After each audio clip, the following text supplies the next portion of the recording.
itu kan presiden langsung nih yang ngomong soal bahwa tidak perlu khawatir ya, soal deforestasi tidak perlu khawatir ya. Ya sawit juga bisa nyerap emisi. Ini coba kasih pencerahan buat apa namanya, buat itu bahkan kasih penyadaran. Yang sebut berdaun dulu gitu ya. Kan sawit kan berdaun juga. Menyerap karbon dioksida. Kalau kita di kehutanan kan tahu lah bahwa karbon itu adanya di kambium adalah dikotil berarti monokotil, sawit monokotil, nggak nyerapnya nggak ada, hampir nggak ada gitu, ada tapi hampir nggak ada gitu. Jadi beda fungsinya satu. Yang kedua, secara mungkin Pak Prabowo dulu ketika di lapangan nggak ngerasakan kali lama-lama di kebun sawit gitu bahwa beda dengan lama-lama berada dalam hutan gitu ya. Karena dari sisi keragaman tadi yang dibilang Ali soal efek dari Pukul. dari jatuhnya air dari atas gitu ya, apa namanya.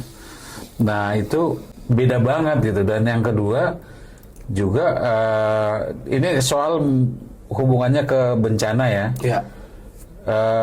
Kalau kita lama berada di sekitar kebun sawit, kita akan bisa melihat bahwa sungai yang ada sekitar kebun sawit itu cenderung mengering kan, berkurang debitnya itu cenderung gitu. Nah, kenapa? Karena penguapannya tinggi kan.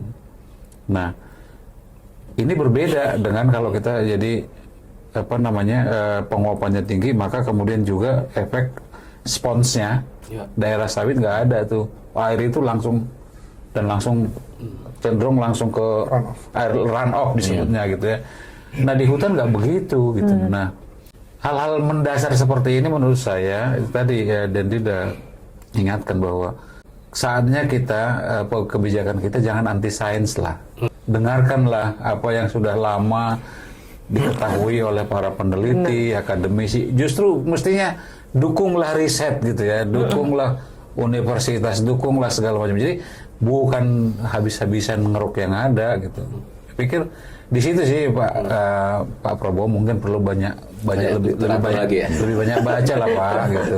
Berdiskusi dengan orang yang